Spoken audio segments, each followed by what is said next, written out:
in the high ticket space, I'm seeing a lot of people doing 3-5 day challenges and it's working out for them. And it's like, they say the rule is 9 hours of consumption before someone converts to a paid customer. So that got my head spinning around this topic.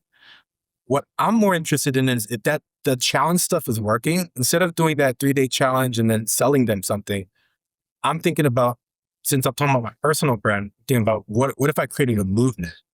And so I have written down a 90-day challenge as a freemium offer that takes them from point A to point Z, let's say. Massive value, obviously, because it's a long challenge, but it also creates a movement. And I guess the closest challenge I can think of that's maybe close to this is like 75 Hard. Mm-hmm. And just sparks the movement and it creates that personal brand. And I just wanted like your take and your breakdown pros and cons of this being ideal or not. And then it would lead to, I wouldn't sell anything. I would just promote my book when I launch my book. And that's kind of the only strategy I have. When does the book come out?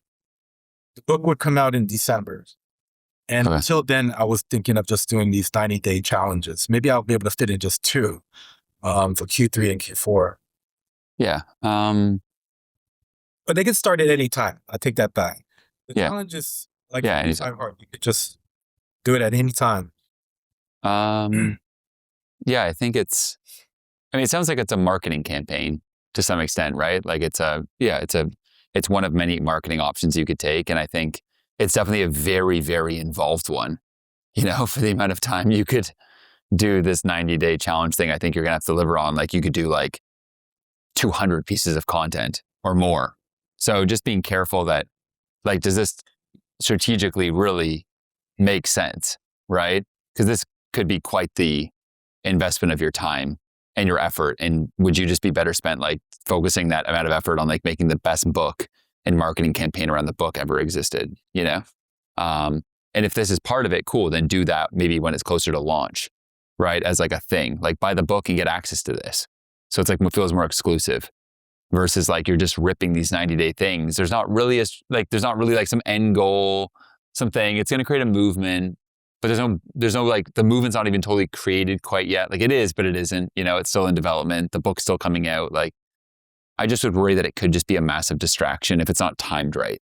I would want the timing to be timed with like some greater thing, as an example, the book launch, right? Get access to this.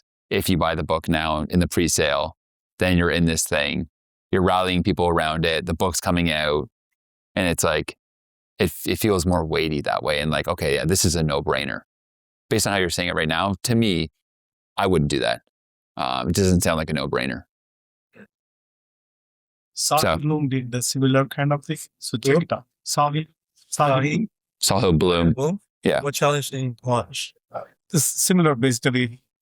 He went through, it's like a 90-day kind of program, but just before the launch. Yep. So people can basically, whoever is buying in advance, they're all enrolled into that one free of cost, and then basically help them. Yeah, something about challenge, something about Move that's like 75 Hard. There's people that are doing it that don't even know who Andy is. And that's what I find fascinating.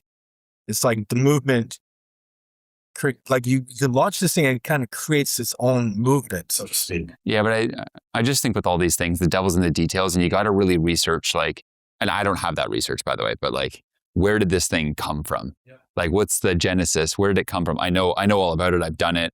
I'm aware of 75 Hard, but I would be curious to know like, Andy Frisella's got, I think, one of the top 20 podcasts in America. So like, that's probably something, right? That like keeps it going, right? And keeps, like, I'm sure they mention it here and there. A guest comes on like, oh man, I discovered you from 75 Hard. It's like, boom, there's another influx of people, right? So there's more going on there behind this, just like this movement keeps spreading, It's like, yeah, there's this massive distribution engine to it, and he's making a shit ton of revenue from supplements and stuff.